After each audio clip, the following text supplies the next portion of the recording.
Okay, welcome. 1.6.1 has been released in the beta branch.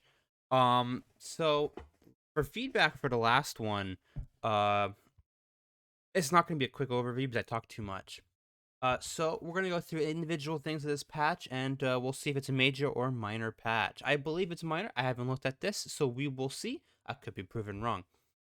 So for those who are crashing in 1.6 or 1.5.10, they've added a bunch of crash fixes for performance, optimizations to the campaign, improved thumbnail render performance, additional minor UI memory improvements, and notables and wanders are now removed from the object manager.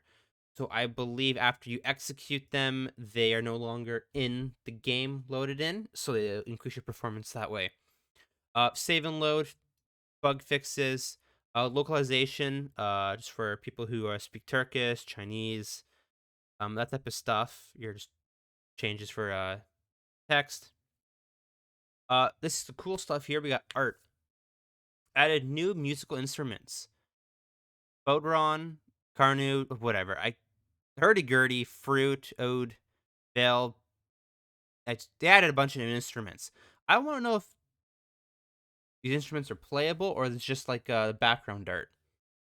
Added crowns for Britannia, Northern Empire, and Western Empire, so there are actual more crowns into the game, aside from, I think, the two that we have. Added a splash screen to the initial loading screen, which is cool. Added more variety to base keys and banners to solve duplicate issues.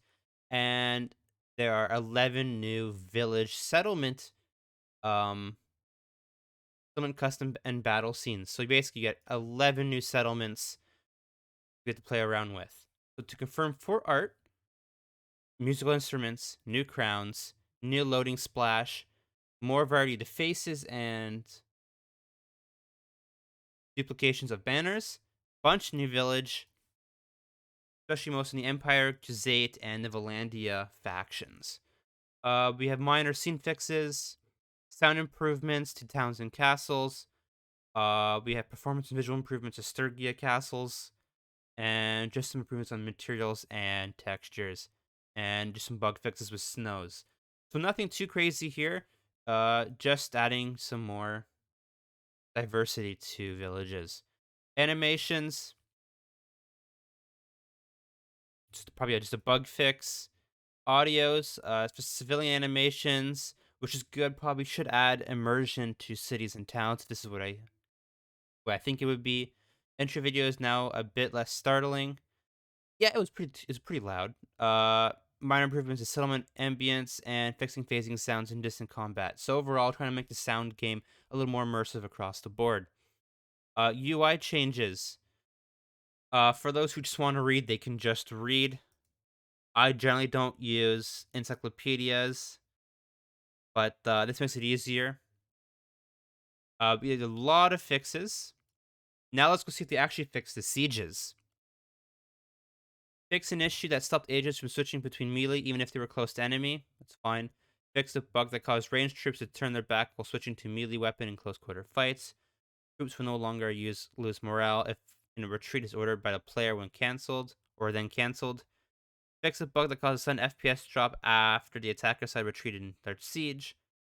Uh, Formula of pillaging. Fixing mismatch values. Added keep battles. Oh, so they actually added keep battles now. On the previous patches, you can see they changed the keeps. They added keeps now to the castles, which they haven't added the keep battles. So this is, I think, if this is what it is, I think they added keep battles. AI defenders that escape to the keep during the siege will put up a fight of it inside now. That's really cool. So if you're being stormed by a siege and you know that you're gonna get run over and you can deal the most damage you can without losing most of your army, retreat to the keep, and then you can use that keep to kind of closer. If your fighters are more melee than ranged, you might have a better chance taking out their ranged units that are coming into the keep. That's cool. The fights will take place in a settlement's keep after the main siege has been won by the attacking party player. Defenders will hold and fall back to the choke points while waves of attackers charge into the keep. That's really cool if you have a really strong front line. I don't think there's gonna be enough room for ranged units to use bow and arrows in there. Or you could surround the door with cavalry units and such with spears. So this seems really cool. Fix the bugs that cause some parties to enter hostile settlements freely, causing them to appear in the defenders. That's fine. Fix the bug. Fix the bug. Uh, hmm.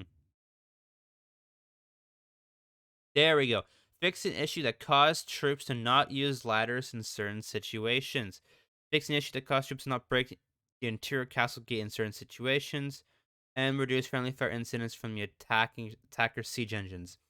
From those who see my videos, this was a big problem. I would have it where the walls are knocked down. I have my unit standing outside the wall, and they would shoot my own units. That's cool. They fixed this, but the fact that they actually somewhat fix in certain situations ladders. This will make it. I'm not sure this quickly fixes everything, but some units only use one side of the ladders, not both sides of the ladders. So we'll see how this actually plays out. So for the character development system, let's go see what we have here. Reworked attribute selection for AI. Player weight and player build will not change more than 30%, and fix the bug. Nothing new here. Clan and party. Change ransom offer notifications text to improve clarity. I don't use it. And a bunch of bug fixes here. Added wording for the niece, nephew, and grandchildren of the player character, and just some more bug fixes. Okay. Army gameplay just fixes the bug. Let's move on to kingdoms and diplomacy. The Eastern War decorations now show the reasoning behind the kingdom decision screen. That's actually really cool. You can see why they did it. It was too strong. If there's an army, a Callus Bellus. Enemy factions can now send peace offers to the player faction. The player can see these offers on the right part of the screen via notifications. If the player is the leader of the faction, they can accept and decline these offers. So it's almost like Crusader Kings 3, where you can send proposals whether they want to have peace or not. That's actually pretty cool. And this fixed some bugs. For economy and trade, workshops can now produce faction neutral items. That's pretty cool. I think it depends, but we'll see how that plays out price wise though. For crafting, bug fix, updated Experience Smith and Steelmaker 3 secondary effects. Experience Smith now does successful crafting orders give 2 relationship with notables, and Steelmaker 3 crafting orders give 4 relationship with lords.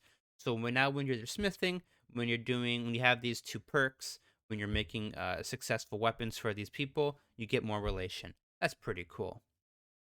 And update the formula that determines the required research point experience. So you might get more or less on a long unlocking of new parts. We'll see how this plays out. System actions, town, village, castle, and hideouts. Prison break improvements. The prisoner has 2 states, follow and state, that can be toggled by interacting with them. Added a new text to show they're no longer prisoners after scouting the keep, and removed polearms from prison groups. Notables now provide elite troops instantly instead of first creating a basic troop then upgrading it into an elite troop. And we got a bunch of bug fixes. For those who want to read, they can read. Quest and issues. Implementation of a new quest, revenue farming. Quest summary. A lord is looking for someone to collect rents that are owed to them. So I'm pretty sure it's probably just a fetch quest. Hey, we'll collect some money and we'll get a portion of that money, let's say. Improvements to issue the spawn quest algorithm. Update the main storyline time limits. The 10 years time limit for the first phase has been increased to 20. The 30 years overall, the time limit has been removed. So the intro quest can take a little bit longer, and you can take as long as you want, not limited to 30 years. Radgaros now gets full health after tutorial's over, that's fine. And a bunch of bug fixes for quests. Conversation and encounters. I think we got bug fixes here, and workshops can now be bought from notables through dialogue. So instead of actually going into the settlement, you can talk to these notables, I believe, and you can purchase the workshops without actually going to the settlement. So this is more of a quality of life thing for those who don't want to go into settlements or wasting time there. So it's a speed up process. For other, Botanian presence no longer wear the townsman luxury coat, Improved a variety of armors and outfits for notable characters. Uh, Bug fixes throughout. Khazite horse archers now use heavy recurve bow. Khazite rider now uses simple short bow, and so forth. Uh, Multiplayer. For those who are interested in multiplayer, some crash fixes and some equipment changes. I don't play multiplayer, so you can take a look here as I'm scrolling down. You can pause, of course. And for both, effects of crash related to sound inclusion, performance, animations, combat. Actually, we got a decent amount for this. Combat, reworked kick. Being able to kick immediately after falling hard from some height is no longer possible. Being able to switch weapons during attack release is no longer possible. Ready, attack, and defend animations durations are no longer bound to possessed of the animations. Stun changes. Defender stun changes are lowered. Heavy attacks deal more defender stun and damage. Active blocks cause attacker stun based off the weapon weight. And crouch lances changes and reduce archer turning speed and so forth. So nothing too crazy with performance if you have an older rig. And for our lovely modders out here, they've added a new things for mods. So if you are running mods on 1.6 or 1.5.10, your mods might be broken with the added inclusion of all of these new factors and with all the changes and additions to performance, uh, new scenes, new music, and new crowns, and some changes. What we didn't see, which I would have loved, is seeing addition of new implementation of siege, health, another form of skill points, siege rework, but hopefully this seemed like a somewhat minor patch note. And for those who haven't seen my 1.5.10, you can just see here. But overall, the changes from the last beta into now, a bunch of crash fixes, and the addition of a set of stuff which I covered last patch video. So other than that, I tried to keep this short. We're approximately 13 minutes in here, but it's not short. It's not a quick overview. It's just a text overview, and we'll see how this plays out. There might be a few patch note fixes or not, so stay tuned and enjoy.